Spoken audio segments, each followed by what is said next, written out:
Assalamualaikum warahmatullahi wabarakatuh, teman-teman sekalian dimanapun Anda berada. Kali ini kita akan membahas tentang pengukuran poligon ya. Sebagaimana kita ketahui dalam ilmu ukur tanah, poligon itu dikenal ada dua ya, ada poligon terbuka dan ada poligon tertutup.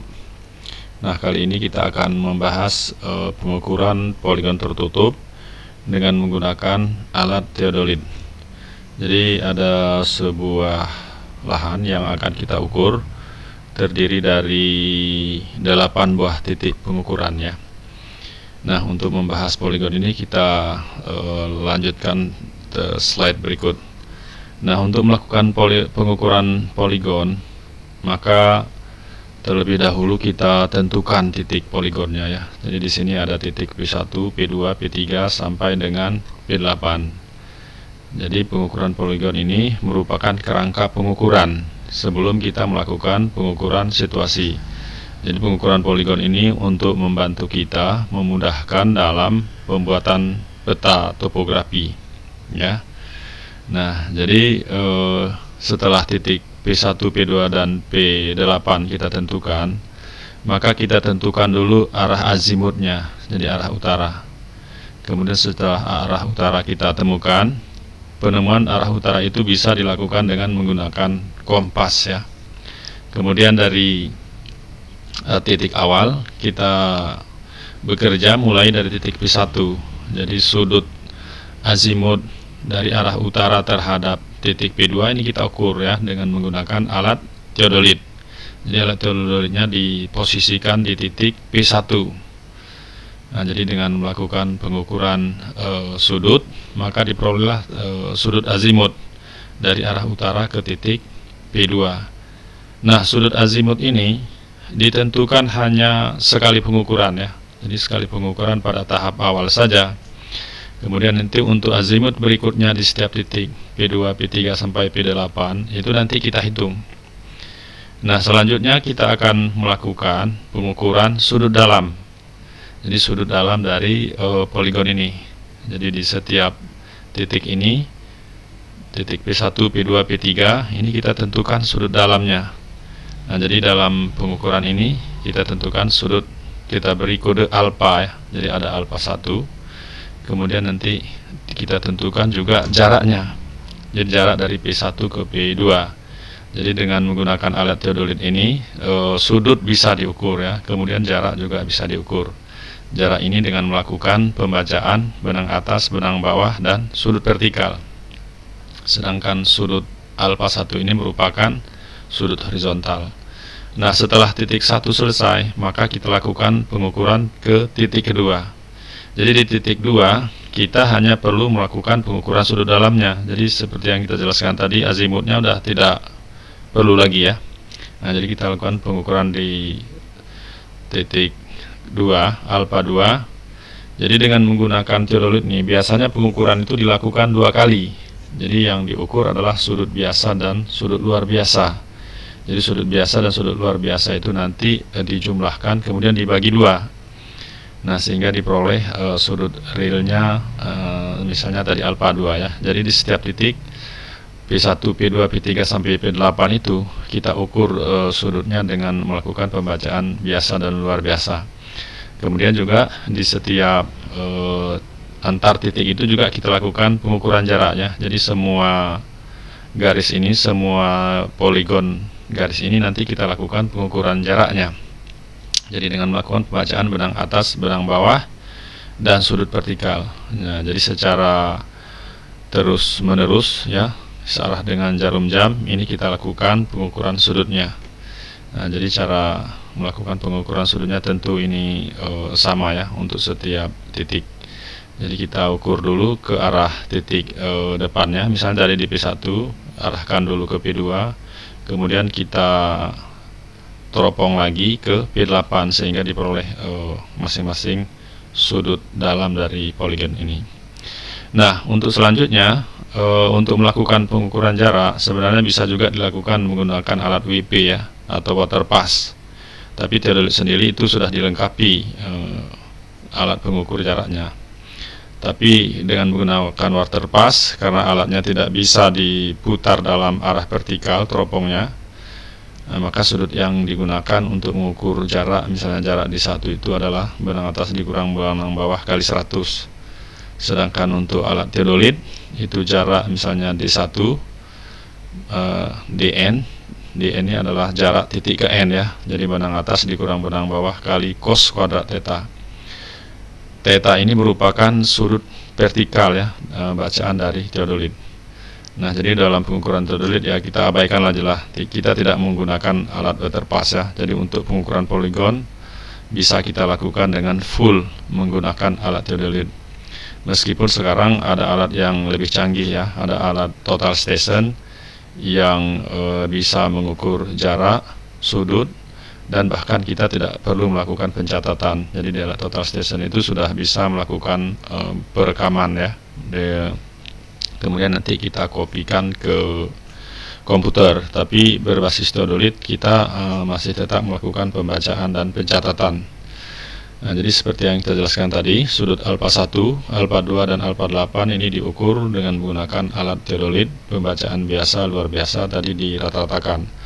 Kemudian poligon tertutup ini sebenarnya sangat mudah untuk mengontrolnya ya. Nah, jadi mengontrol sudutnya itu mudah, karena poligon tertutup ini bisa dikontrol sudutnya dengan menggunakan rumus ini. Jadi jumlah sudut dalam dari poligon ini rumusnya adalah n kurang 2 dikali 180 derajat. Jadi n nya tadi ada 8 titik, jadi kurang 2 dikali 180, jadi total sudut dari poligon ini adalah 1080 derajat. Nah, nanti sudut ini tetap kita kontrol ya, kita koreksi, karena biasanya dengan menggunakan alat teodolit ini juga kita punya kelemahan ya, masih ada errornya akibat human error. Jadi ketelitiannya itu tidak 100%, sudut itu kadang-kadang agak kurang sedikit atau lebih sedikit ya. Tapi nanti kita koreksi sudutnya menjadi sudut 180 derajat. Misalnya sudut yang diperoleh totalnya adalah 1079 derajat. Nah, jadi kekurangan 1 derajat. Maka nanti koreksinya untuk setiap titik ini kita tambahkan dengan 1 derajat dibagi 8 ya. Nah, jadi seper 8, 1 derajat dibagi 8 nanti dijumlahkan ke masing-masing titik, sehingga nanti jumlah sudut yang sudah dikoreksi hasilnya adalah 1080 derajat. Nah, setelah pengukuran sudut dalam dan azimut pertama ini selesai, maka kita lanjutkan dengan pengukuran azimut, perhitungan azimut ya. Jadi perhitungan azimut itu adalah perhitungan azimut setiap titik. Tadi kalau tadi titik azimut yang kita hitung adalah di titik pertama. Untuk titik kedua atau poin kedua ini kita hitung ya. Tujuan dari penentuan azimut ini adalah untuk menghitung koordinat. Nah, jadi semua titik-titik ini nanti kita hitung koordinatnya. Jadi plotting ke dalam peta nanti adalah plotting nilai koordinat masing-masing titik, sehingga kondisi dari pengukuran yang kita lakukan di lapangan ketika kita gambarkan nanti dalam kertas jadi persis sama ya. Nah, makanya kita perlu menghitung koordinatnya. Jadi untuk menghitung sebelum menghitung koordinat, maka azimut dari setiap titik ini kita tentukan dengan menggunakan rumus ini. Jadi B1 tadi ini kita lakukan dengan melakukan pengukuran ya, menggunakan alat teodolit. Kemudian untuk azimut B2 ini kita lakukan dengan menghitung dengan menggunakan rumus ini. Jadi beta 2 itu sama dengan beta 1 tambah 180 derajat kurang alfa 2. Jadi beta 2 ini merupakan beta 1 ditambah 180 derajat kurang alfa 2 ya. Nah, jadi kalau kita jelaskan secara rinci kenapa rumusnya beta 1 tambah 180 derajat kurang alfa 2, mungkin bisa kita kemari ya di titik ini. Jadi untuk mencari besarnya beta 2 ini kalau kita tarik garis lurus kemari, maka sudut ini kan sama dengan sudut dari sini kemari ya. Jadi kalau tarik garis lurus kemari, berarti beta 1 itu di sini ya. Jadi ini sejajar dengan ini. Jadi beta 1 ditambah 180 derajat. Jadi 180 derajat itu kan merupakan sudut ini ya. Ini kemari. Jadi garis lurus ini sudutnya kan 180 derajat. Makanya di sini rumusnya beta tambah 180 derajat. Jadi beta 1, ini beta 1 ditambah 180 derajat dikurang alfa 2. Itulah dia besarnya sudut dari beta 2. Nah, jadi untuk beta 3 dan seterusnya, ini rumusnya udah identik ya. Jadi tidak perlu lagi kita uraikan. Jadi sudah teratur rumusnya. Nah, jadi untuk beta 3 sampai dengan beta 8 kita gunakan rumus ini. Nah, untuk menghitung azimut untuk masing-masing titik. Setelah azimut diketahui, nanti kita bisa menghitung koordinat.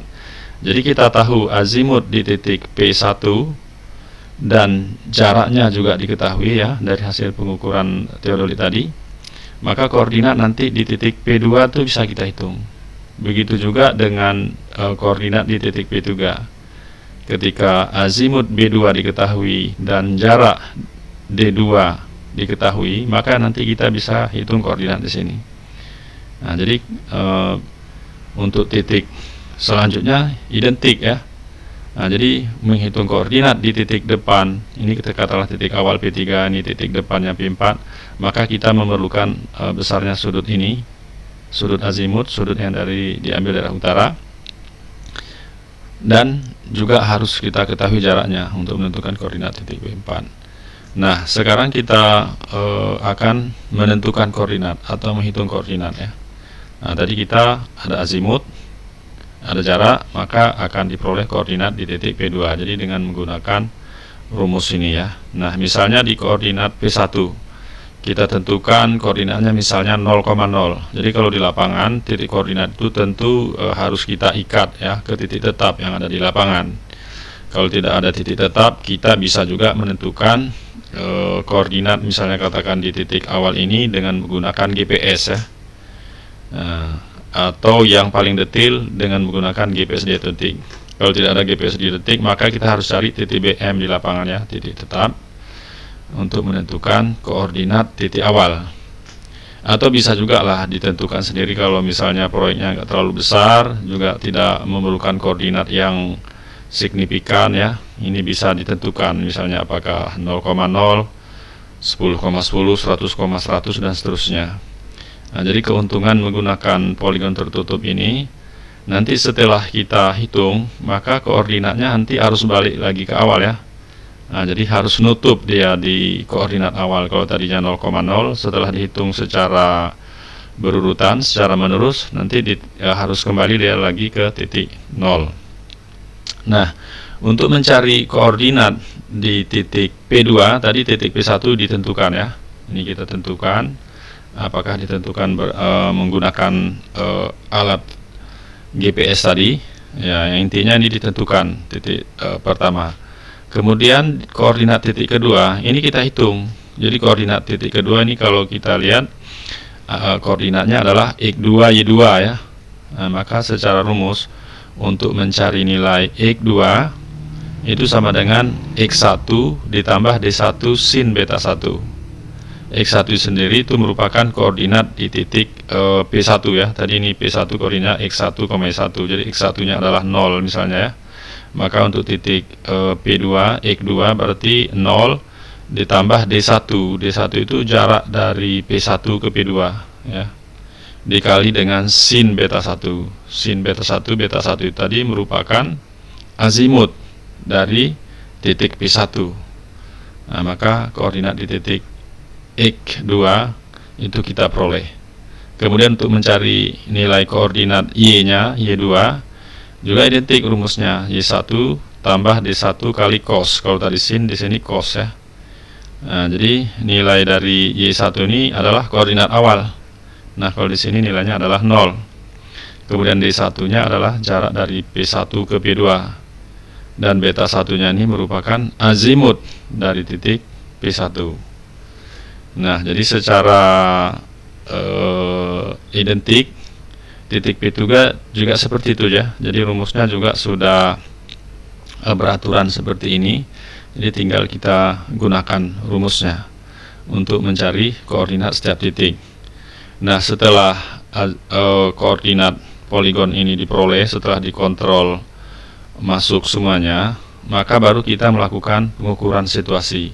Jadi pengukuran situasi adalah pengukuran terhadap situasi di sekitar. Mungkin ada bangunan, kemudian ada jalan, ada saluran, ada bendungan, dan seterusnya. Itu kita ambil nanti titiknya, kita tembak, kita tambahkan titik yang lain. Kalau ini sampai P8, berarti nanti akan kita lanjutkan ke titik bangunan. Misalnya kita beri kode bukan lagi P, B1, B2, B3, B4 ya misalnya. Kemudian nanti juga kita ambil titik secara acak untuk menentukan titik-titik kontur ya. Nah, jadi hasil akhir nanti dari pengukuran ini kita peroleh garis kontur dilengkapi dengan bangunan-bangunan yang ada di dalamnya, yang kita sebut sebagai pengukuran situasi, yang hasilnya merupakan peta topografi. Nah, demikian ya konsep pengukuran dengan menggunakan alat teodolit dan menggunakan poligon tertutup. Nah, kalau untuk bangunan lahan yang sempit cocok menggunakan poligon tertutup. Tetapi kalau kita melakukan pengukuran jalan, misalnya panjangnya sampai beberapa kilometer, tentu kita tidak mungkin ya menggunakan poligon tertutup. Kita harus menggunakan poligon terbuka yang nanti koordinatnya itu dikontrol ya dengan menggunakan koordinat yang ada di lapangan, yang dikontrol terhadap titik BM yang ada di lapangan.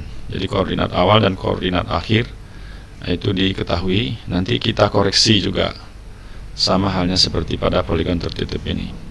Nah, demikian teman-teman, mudah-mudahan bermanfaat. Terima kasih atas perhatiannya. Assalamualaikum warahmatullahi wabarakatuh.